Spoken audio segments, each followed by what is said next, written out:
Syederalun sebelumnya viral video memperlihatkan seorang pemuda Aceh nekat bertarung melawan babi hutan untuk menyelamatkan ibu rumah tangga. Zaki, pemuda asal Aceh Tengah, nekat bergulat dan mencekik babi hutan untuk menyelamatkan orang lain. Pergulatan antara pemuda dan babi hutan itu terjadi di Kampung Berawang Gading, Kecamatan Celala, Kabupaten Aceh Tengah. Sarmidi selaku reja atau orang terpandang di Berawang Gading, Kecamatan Celala, saat dikonfirmasi pada Minggu 29 Januari 2023 membenarkan peristiwa tersebut. Sarmidi menjelaskan peristiwa itu terjadi pada Sabtu 28 Januari 2023 sekitar pukul 8:30 waktu Indonesia bagian Barat. Dikatakan Sarmidi saat itu Zaki hendak melihat kerbau miliknya yang berada di persawahan Kecamatan Celala.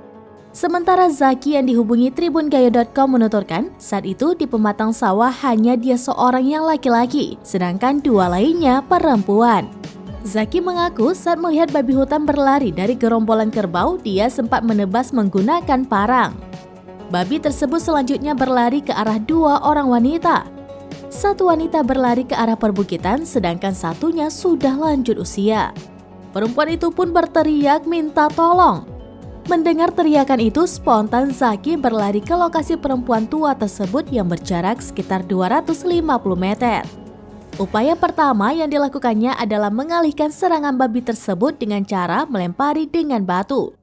Saat babi hutan datang ingin menerkam Zaki, ia pun membangun serangan dengan menggunakan parang ke arah kepala babi hutan. Zaki menerangkan pukulan demi pukulan dengan segala upaya dan tenaga ia kerahkan untuk mengalahkan babi hutan. Saat mendapat celah, Zaki langsung mencekik babi hutan tersebut.